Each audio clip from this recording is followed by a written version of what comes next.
Hello friends, બસ પાણીની અંદર થોડું ઘી મિક્સ કરી અને દિવાળી સ્પેશિયલ બજારમાં 1000 રૂપિયે કિલો મળતી મોંઘી રેસિપી તમે એક વખત આવી રીતે ઘરે બનાવી લેશો ને તો તમે બજારમાંથી ક્યારેય પણ નહીં લાવો અને તમારા ઘણા બધા પૈસા ખર્ચ થવાથી બચી જશે અને ઘરે ખૂબ જ સસ્તામાં આ રેસિપી બનીને તૈયાર થઈ જાય છે। તો ચાલો રેસિપી બનાવવાનું શરૂ કરીએ। દિવાળી સ્પેશિયલ એકદમ નવી રેસિપી બનાવવા માટે સૌથી પહેલાં મેં એક મિક્સરનું જાર લીધેલું છે અને ત્યાર પછી 1 વાટકી જેટલો અત્યારે મેં સૂજી લીધેલો છે। આપણે મિક્સર જારની અંદર ઉમેરી ઢાંકણ ઢાંકી અને આપણે પીસી લેવાનો છે।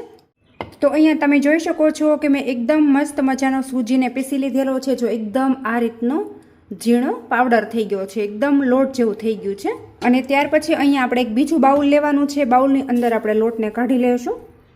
હવે આ લોટને આપણે સાઈડમાં કરી દઈશું અને ત્યાં સુધી આપણે આગળની તૈયારી કરી લઈશું।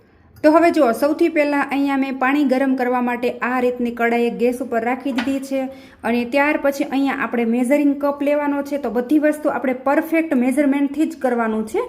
તો આ જે મેઝરિંગ કપ છે એને આપણે પાણીથી ભરી દઈશું અને જો 1 કપ આપણે પાણી ઉમેરવાનું છે।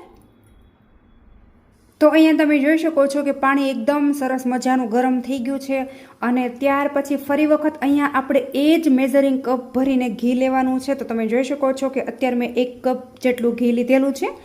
તો પાણી સાથે આપણે ઘીને મિક્સ કરી દેવાનું છે। તો આ રેસીપી એટલી બધી ટેસ્ટી અને જોરદાર બનીને તૈયાર થાય છે ને મિત્રો કે એક વખત તમે ઘરે બનાવશો ને તો વારંવાર તમે બનાવવાનું પસંદ કરશો। તો ઘી આપણે ઉમેરી દેવાનું છે।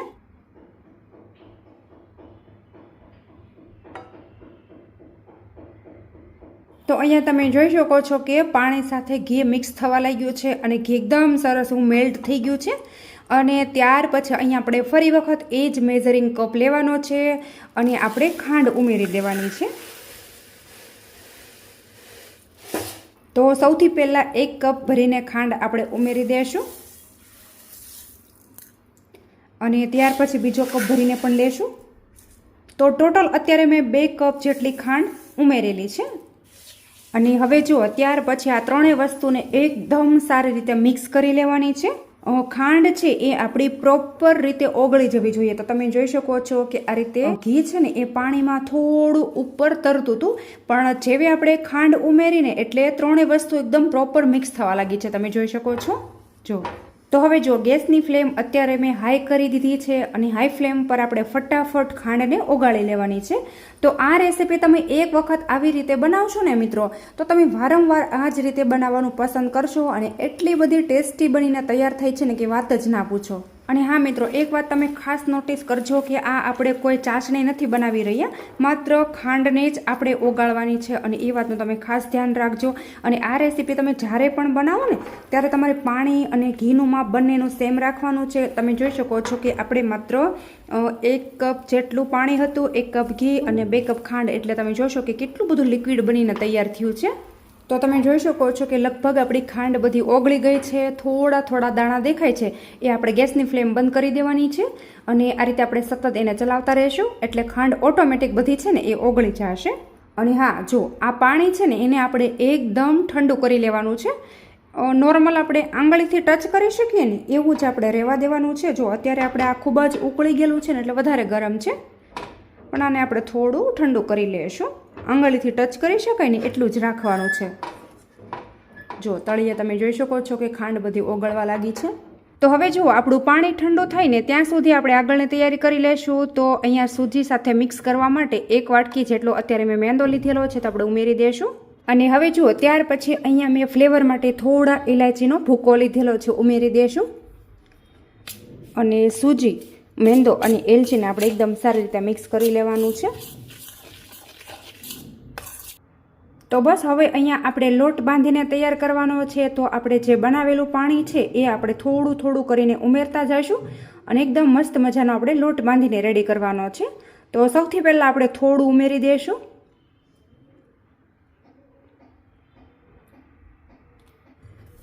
તો આપણે મિક્સ કરી લઈશું અને જો જરૂર લાગે તો ફરી વખત આપણે ઉમેરીશું। અને તમને એવું થાય કે પાણી પડ્યું રહે છે તો આપણે થોડો લોટ ઉમેરી દેવાનો। જો હજી આપણને આમાં જરૂર લાગે છે તો ઉમેરી દઈશું। તો હવે જુઓ, અહીંયા જે બચેલું પાણી છે એ પણ આપણે બધું એક સાથે મિક્સ કરી દેવાનું છે, કારણ કે બધી વસ્તુ આપણે એકદમ પરફેક્ટ મેઝરમેન્ટ કરેલું હતું ને, એટલે ના તો વધારે લોટ થશે કે ના તો વધારે પાણી થશે.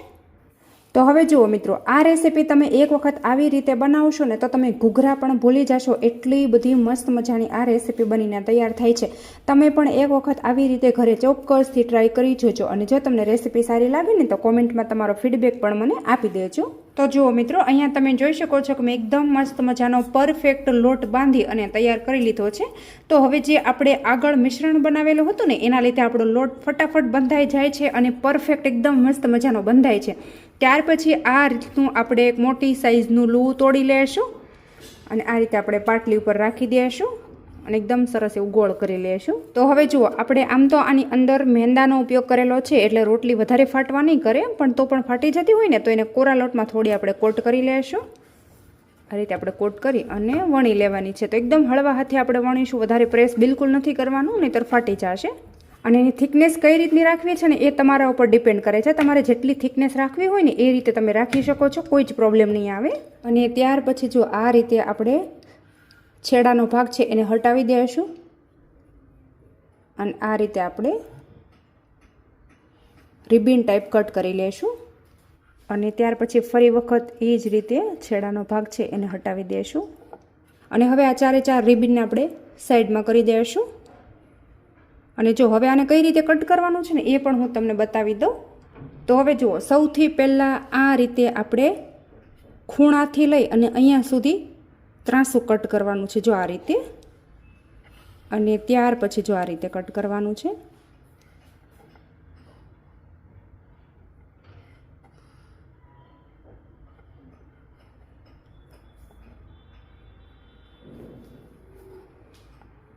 આ રીતનું આપણે કટ કરવાનું રહેશે. તો સેમ એ જ રીતે આને પણ આપણે કટ કરી લેશું. આ રીતે આપણે ટ્રાયંગલ શેપ આપવાનો છે.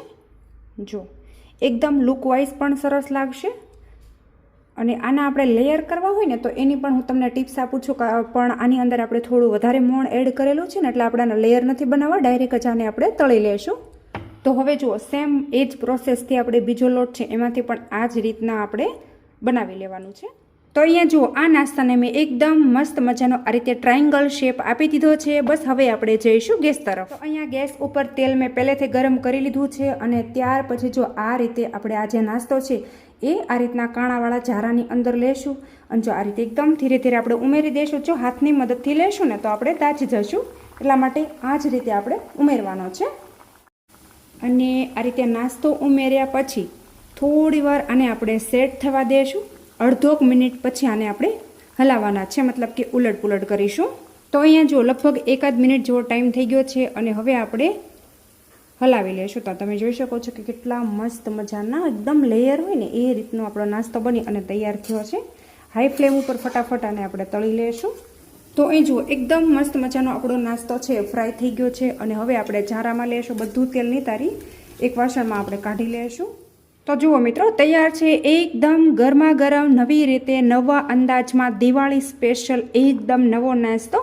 તો આ રીતે તમે ક્યારેય પણ નહીં બનાવ્યો હોય. બધા શક્કરપારા તો બનાવતા જ હોય છે, પણ બધાની બનાવવાની રીત અલગ અલગ હોય છે. પણ આજે મેં જે રીતે બનાવ્યા છે ને એવી રીતે તમે ક્યારેય પણ નહીં બનાવ્યા હોય.